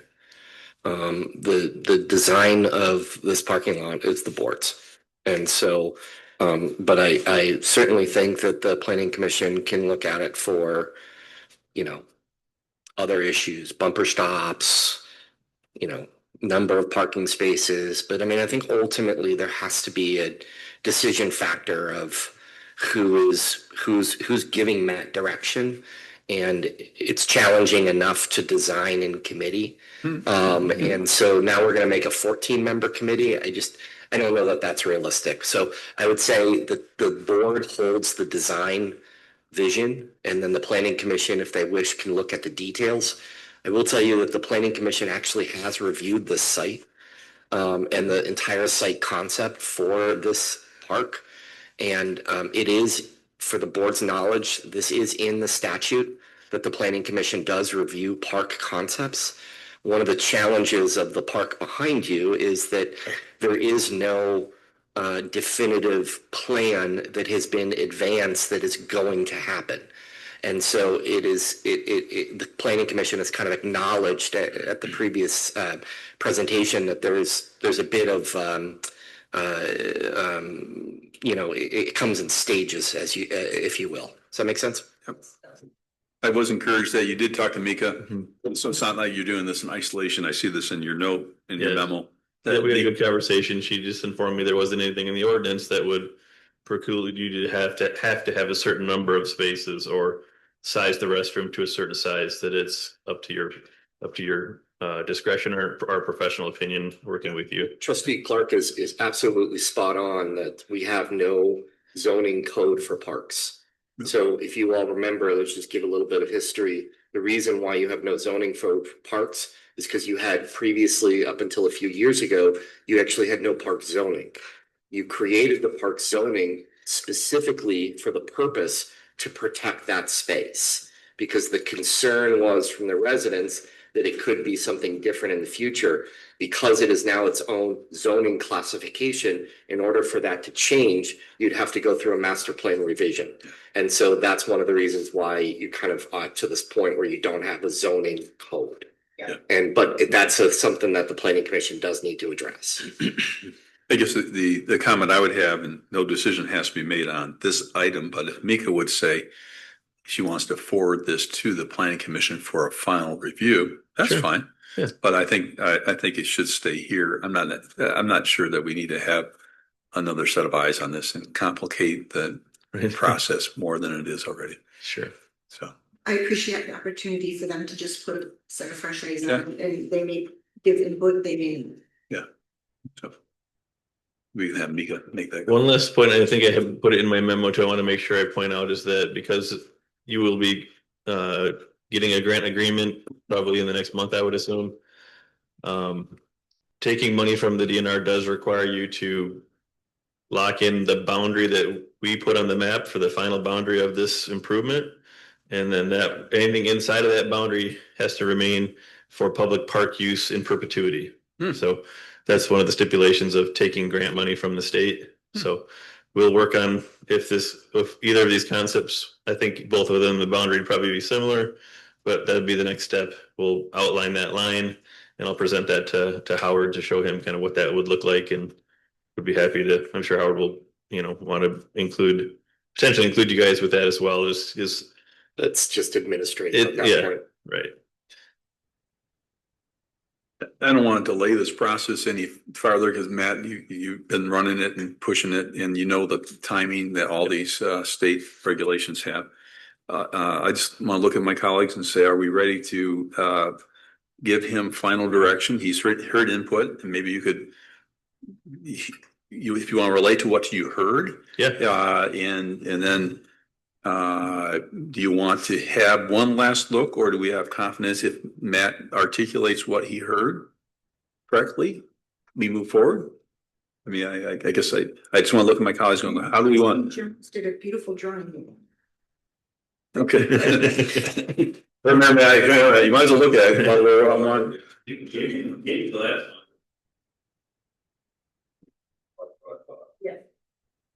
Yeah, so I'll try to summarize what I heard and see how close I am.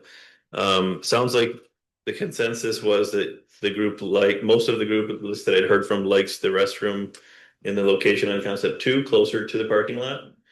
I heard that the group likes the turnaround generally and prefers that parking lot layout. However, the sidewalk should probably shift to the north side and continue all the way along the north side.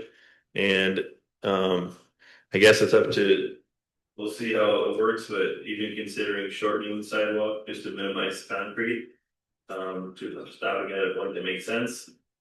And I would be more than happy to bring the plan to the board as we get closer to the end of the design. Obviously, we have a pretty significant restroom building to work through with an architect on.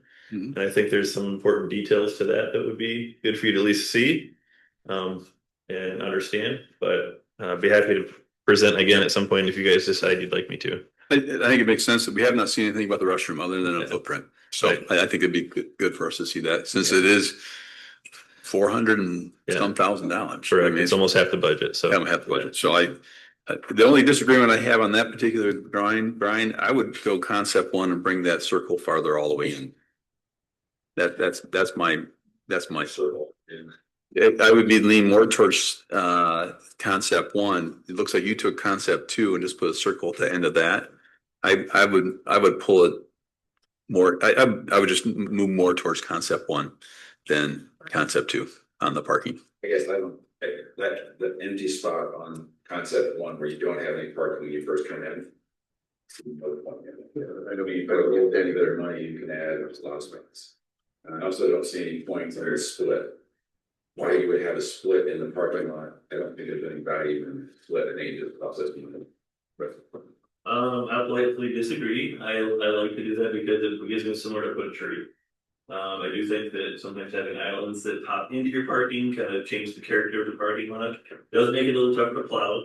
So it is a little more money, you're correct, and it is maybe a little more maintenance. My personal preference is this style of design. We can still put trees around the whole site, right, and make it green, but respectfully disagree. We got that's fine. We can. So Okay, so Brian, is there a concept that if you were to take those, there's an empty slot of parking on the bottom south there that is not paved. If you were to eliminate that, if you were to just take the top line and shorten it and just make it just consistent, one clean end, would that change your opinion on those empty slots?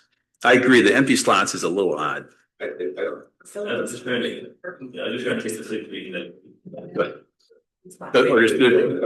I mean, if you want to get 60 back, I really like the idea of more handicap spots. I think that makes a ton of sense. I do like the idea of the turnaround on the end for, right. Now, the turnaround on the end, is it actually something open in the center or is it just all paved? I would like to see that have green. A bunch of trees there. Totally disagree. But that's just me. So what's the disagreement? What's the reason?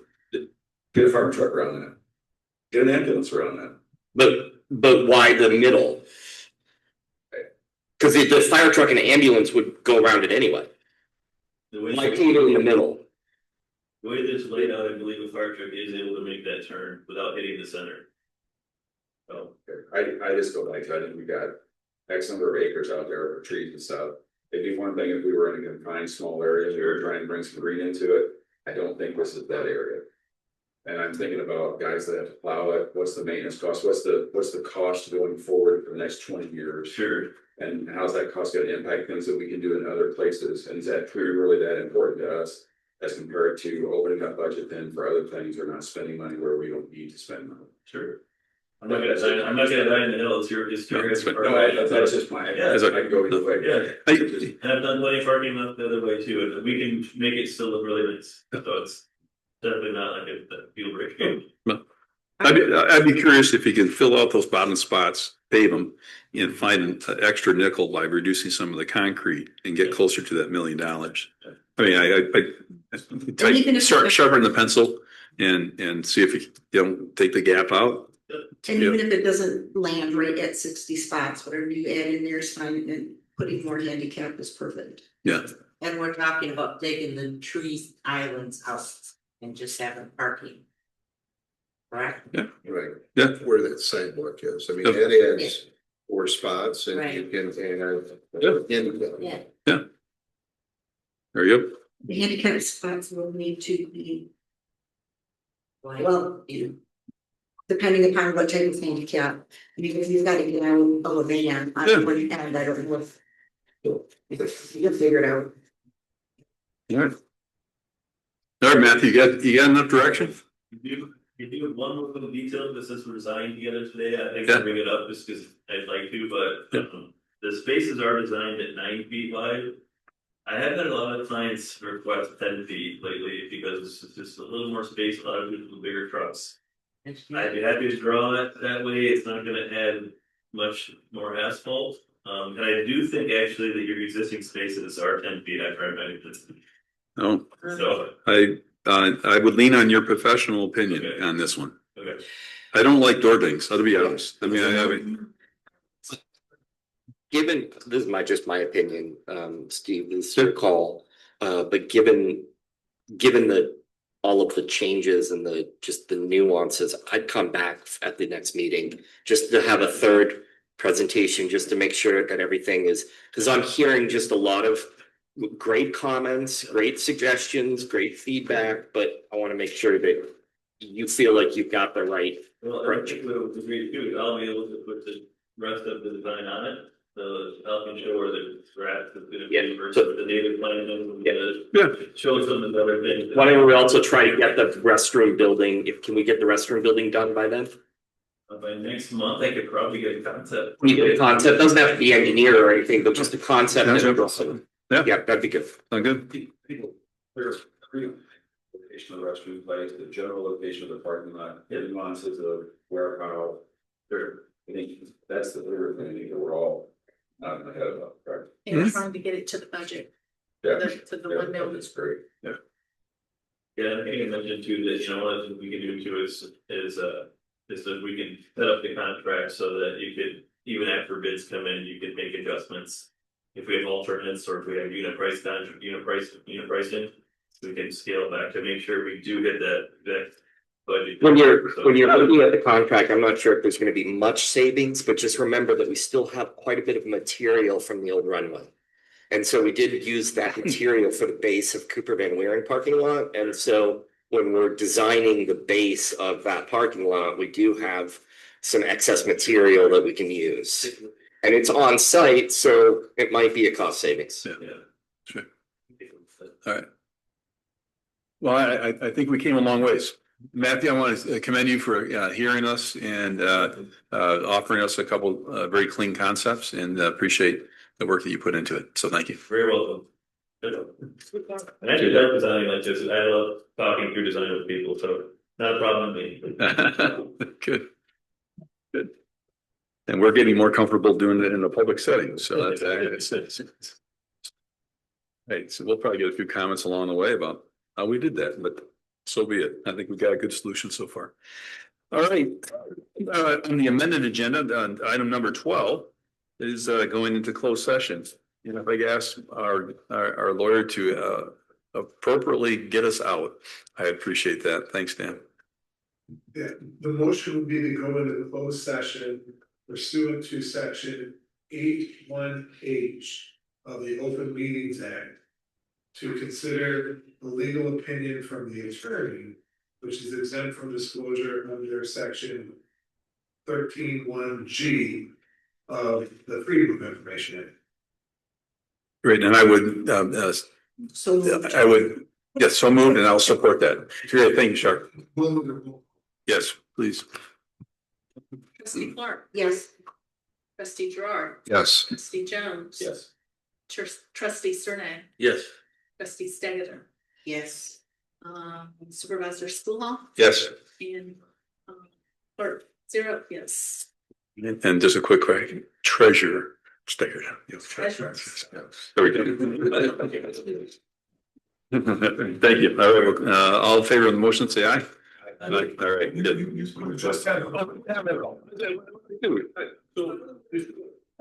Thanks, man. You know. Motion. In a second. Thank you. Thank you, Dan. That was very valuable. All right, that's it. We're down to manager's report and public comment. Will be none. Manager's report.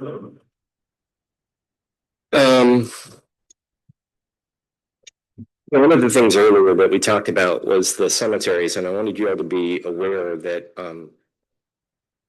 when we changed from the cemetery sections that we had previously, one of the things that I instituted is GIS mapping. So when you saw those maps, that was something that I think I've at least previously had talked about it in managers' reports, but those GIS maps were done just recently so that the cemetery sextons, so instead of going out and showing somebody a gravesite, they could actually say, hey, resident, prospective purchaser, go online and see if it's available. You can go look at what's available and map it out ahead of time. And so just so you all know, the data improvement in our cemetery department has gone from here to here. Okay, so I think one of the things that I'm realizing is not everybody is aware of the stuff that's happening. So I wanted you to be aware of that. At the next meeting, we're going to talk about the parks vision. I think Joan later tonight is going to talk about the committee has identified a candidate that we think is a viable and strong candidate, and the committee was near unanimous in that recommendation. And at the next meeting, we really need to discuss our parks vision. One of the things that happened is during that process, I was challenged because what I had begun to realize and find out is that there were board members, and I totally respect this position, but there were board members that weren't sure what the vision was and whether or not the position was necessary or not. That's really a tough thing to realize when you're at the 9th hour of the process and you're literally hiring somebody, and all of a sudden there's a concern of, are we actually going to go through with that? I think ultimately my recommendation is that you need that position. It's a very important position. It had nothing to do with the community center. It was a position that was completely outside of that. We have been going in a particular direction in terms of the vision of our parks. And one of the things that has been clear to me over the last month is while I have been moving forward on a vision, and I thought that vision was agreed to by the board, there are board members that did not feel like that vision was addressed and identified. And so some of the things that I've been doing, all of a sudden, there's some concern there. And that's really tough for me as a manager. And so next meeting, we're going to go over that vision. I encourage you guys to read the Parks Master Plan. I wrote the Parks Master Plan to save this township money. I spent, nights and weekends writing that document, partially because we didn't have the staff in place to do that. I encourage you guys to read that ahead of next month's meeting. I also encourage you to talk with me and have conversations about what we are doing, what the projects are, what is our vision, what was our forward thinking, why were we doing X or Y, why were we not doing something. Most of those questions have answers to them, and it's clear to me that I need to have those conversations with you all so that you have that. So next month we're going to talk about what that parks vision is. We have, in terms of pickleball, we have instituted pickleball clinics. So as you know, we removed ourselves from the pickleball consortium. We now have our own pickleball person. She's been doing great. And now we have clinics for young people, clinics for different types, different groups, categories of clinics. So we have our own pickleball instructor that we're going to bring on or hire, and then have our residents sign up for those clinics. And it's all going to be part of our pickleball program. But first and foremost, I've made it absolutely abundantly clear to our team that number one, they need to make sure that there are always courts available. That number one, it's for our residents, and that anytime somebody walks up, there's a court available. So they understand that. I will tell you that the pickleball community has taken so well to the choice that we made. I know there was a lot of conflict. I know there was a lot of consternation with it. I think it was a good decision. So I'm really happy about that. This weekend, one of the things that we have instituted is concerts in the park. At the hangar. This weekend we have one of those concerts. Jordan can't be there this weekend. I've told her to go and enjoy her time off. She had scheduled something with a friend, not realizing that she overscheduled or double scheduled, and so I've told her to go enjoy. I will be at the concert, take care of all that. There'll be food trucks there, a band. The band's going to be inside the hangar, so it'll be interesting from an acoustic perspective. And if you haven't been to the hangar in a little while, go. There's a massive TV there. Nice audio-visual setup. It's not the audio-visual setup we wanted, which was, I think, like $60,000. We just went and bought our own TV and installed it and set the thing up, and it seems to work well. So really happy about that. And then I think that's it. If there's any questions, I'm happy to entertain them. Just in response, we do have a third Thursday. What I would recommend that we have the item on the agenda is the recreation plan next week, Thursday. I went into it, the recreation plan, pages, it is quite lengthy, it's long. Pages 81 to 92 are the goals. And I think I would strongly suggest that we focus on those goals. If we can't agree on those goals, the potential hire doesn't know where the board is going. And so I would recommend that we would spend time on that particular section of that recreation plan. If I can direct you to the pages 81 to 92. And that is online. I pulled it offline. So let's go to the, takes a little bit to get to it, but it is online. So I'd recommend, is that okay? Schedule wise, are we good for next week, Thursday? I'm informed you have got a conflict. You got a conflict? Okay. Meeting. You have a meeting. Be involved. Okay. So maybe. We talked Okay. last time about That happened in July. Okay. So should we take this? The concern I have is that we do have a potential candidate, as I talked to Howard and Joan, is that we have a candidate that is interesting.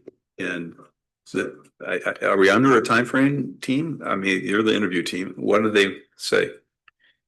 They were not under a time frame, just so you all know. It's my choice to hire.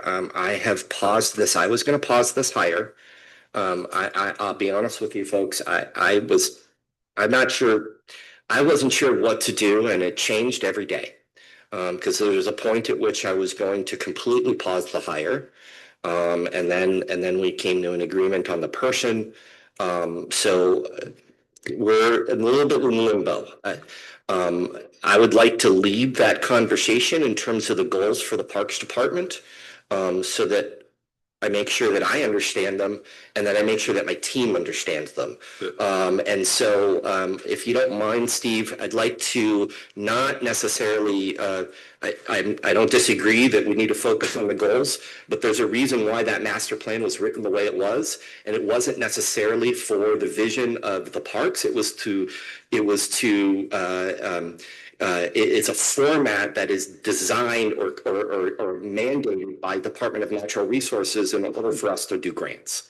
And so you have to write the master plan to that format. Mm-hmm. And so what I'd like to do is just go through that document and make sure that we're not debating something that was really designed specifically just to write grants off of, and really map out what I think the team's vision would be for Parks and Rec and for our community, and then have you all reflect on that. If that's okay to modify just a bit of what you said. Well, I think just looking at a schedule, I hesitate waiting to the August meeting, the second. I think there's a challenge in doing that because I think we've identified a good candidate. I think it's a position you need. We have elongated this process because of the challenge of this process. And so elongating it further is tough. I'm just trying to facilitate a transition, a good transition, that the board has an opportunity to affirm the vision of the recreation. And if we have opportunity to comment on that, that's great. If you want to make the hire, that's great too. I mean, I'm not, again, we have one, just a reminder, we have one employee. It's him. And he hires his staff. Joan was part of that particular team. He had a couple other folks involved in the hiring process. You guys came to a decision. And so I'm not going to micromanage and say he can't hire the position. We only have one employee. I want to affirm the recreation department direction because I think that's important for as a board and we need to do. I agree. So I'll just publicly say, go ahead and hire. But also we as a board, it was obvious last week when Howard made the comment about we want to be a regional pickleball site. Last month, there was a significant discussion about that single item. If you look at the goals in the recreation plan, that's goal number 10. Right. So we have a disconnect right now on a couple items on that goal list that we should seriously talk about to either affirm what's in that plan or modify it before someone who comes in and says, well, I can't wait to build another 14 courts. I agree. Because I just want to say that publicly, that we have to have clarity on the position, clarity on the goals. I think there's clarity on the position. For you. So are we? Yeah, Joan, please. Yeah, I had the privilege of interviewing with candidates. All were very good, but this particular one candidates really stood out. And I think she would be an excellent choice for it. It really kind of changed my vision, kind of a 180 flip on what the Parks and Recreation Department is. And I think she was just outstanding. So I would recommend that we do go ahead and hire. And I think we need clarity on what we want that position to be and what we want our Parks and Recreation Department to be. Do we need that defined before the hire? No, I don't think so. I do think we need to clarify the comment about pickleball courts and the expansion, because that was brought up as part of the discussion. And she needed to understand that that's not necessarily where we're going, or we push back on that. So, but I think that can be clarified. And I think, I don't know the person, but hearing what her experience was, she may be the perfect person to help guide us with our recreation plan. That could be too. Yes. Yes, I have never, so. Thank you. To help guide us, Howard, not take over. All right. Okay, so I sense that, okay, next week, no meeting. This was on, it's not fair. It's fine. And I apologize, I do remember you not saying it's all. So I think. The 31st of April. Yeah, do we do a fifth? There's a fifth Thursday out there. What's it? Can we get a quorum on the fifth Thursday, July 31st? Your invitation?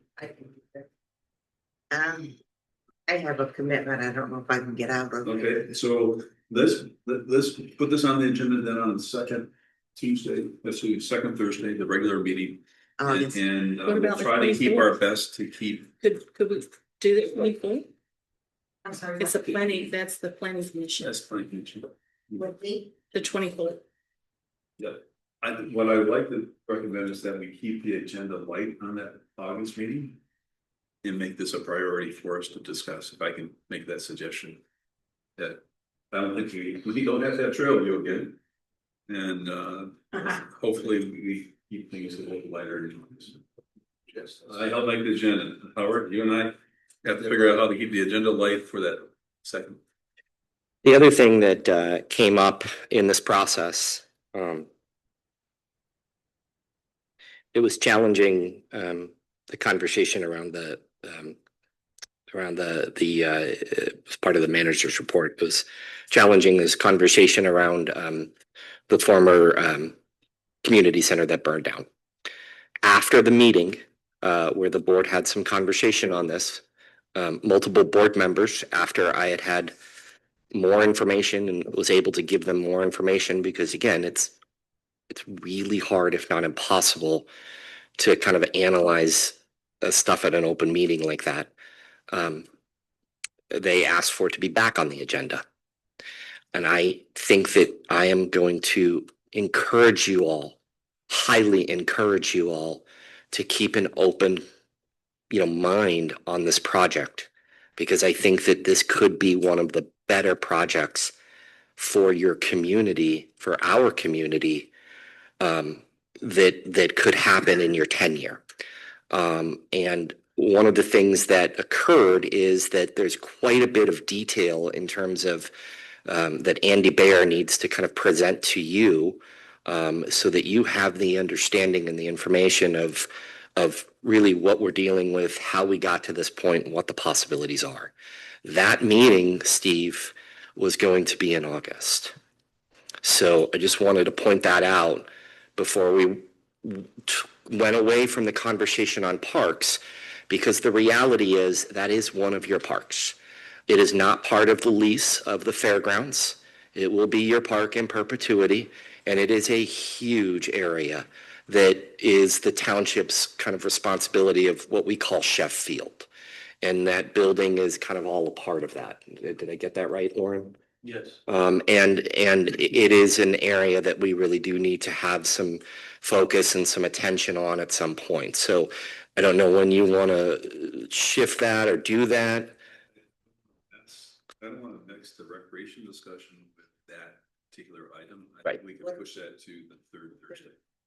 Third Thursday of August? Third Thursday of August. Okay. To have the discussion.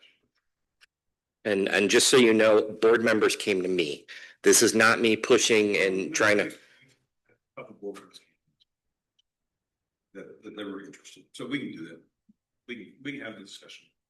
It's worth, we paid for it. We paid for the engineering, so we'll hear what he says. All right, that's fine. Get out of there. So there's no other meetings in July? then? No meetings in July, okay, no meetings in July, please do not skip the meeting. I'm gonna start on the right side, Brian, any comments before we move up? Just a real quick, we did come to this, I know that the policy is 10 o'clock our parks closed. Is it 10 o'clock the event is done and then they have time to clean up? Or is it 10 o'clock you gotta be out? The reason I ask is if people that don't rent the hangar have been asking me, how does that work? And We've not addressed it. It's never been addressed because we've never had a venue.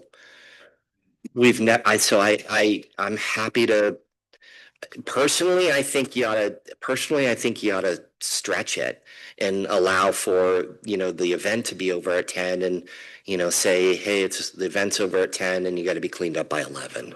Because you're not going to be able to rent out a big facility like that, and that facility is going to get really popular. And so, we didn't initially set out to do weddings. I mean, I think it's the right approach, but just so you know, we didn't initially set out to do that. And so I think, a wedding like that, and if a wedding comes, then you're going to get other large events, and they're going to push that envelope of time. So yeah, I would say give them as much time as you can give them. That would be my opinion.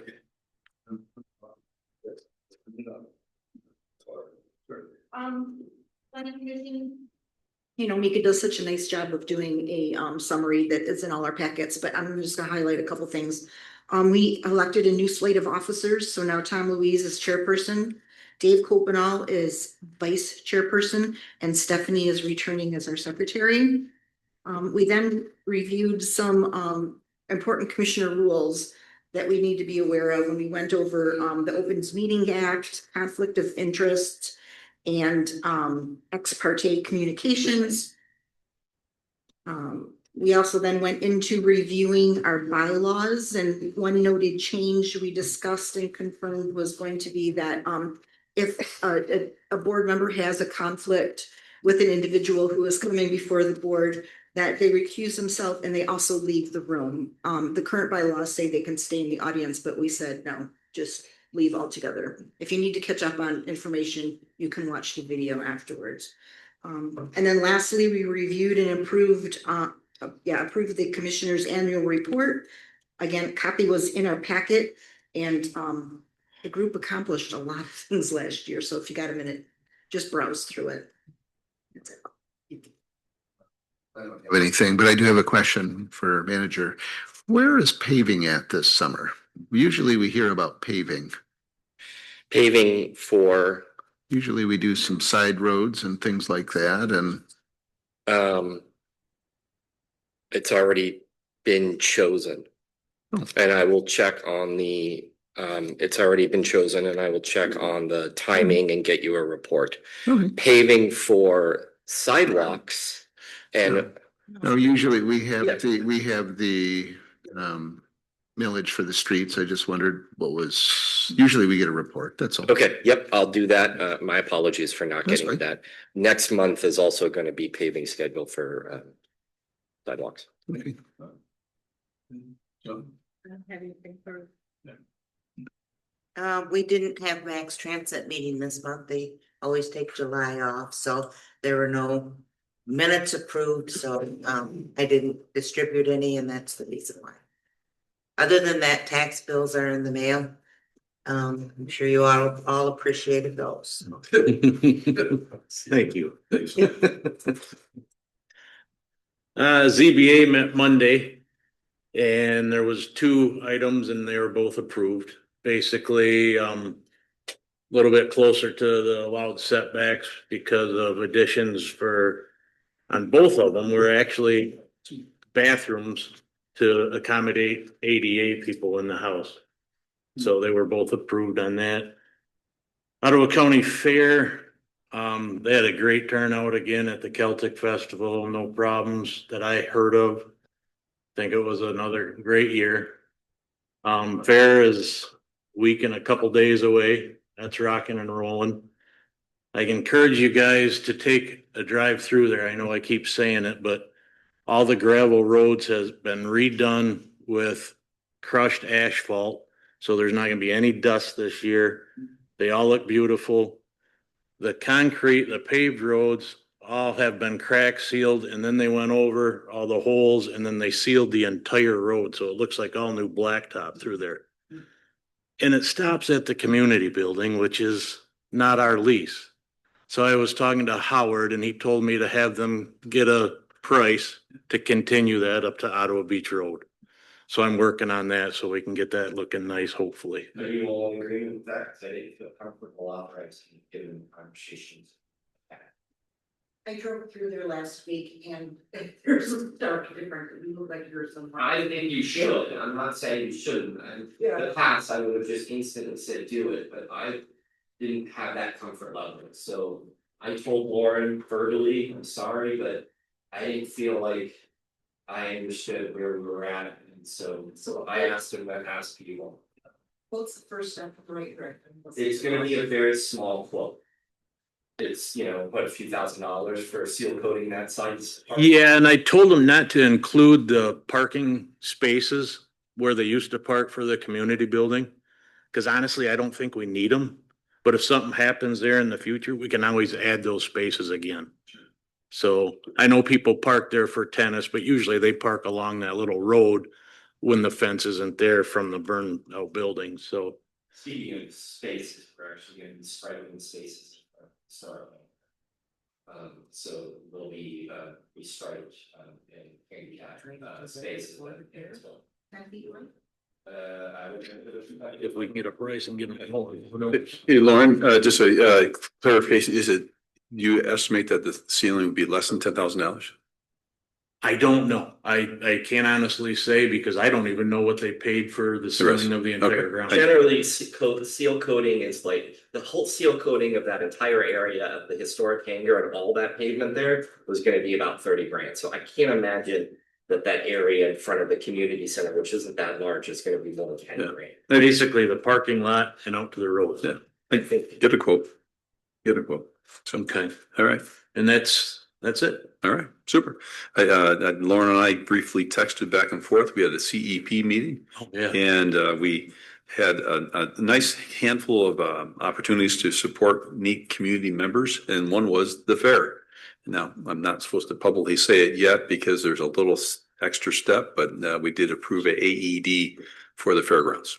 So that was now a portion of it. You didn't, as usual, you don't ask for the whole thing, but you guys asked for a portion, so that was approved. So yeah, with that, I'll take a motion to adjourn. So move. All right. Or Right. All in favor, say aye. Aye. Thank you. Yeah, absolutely.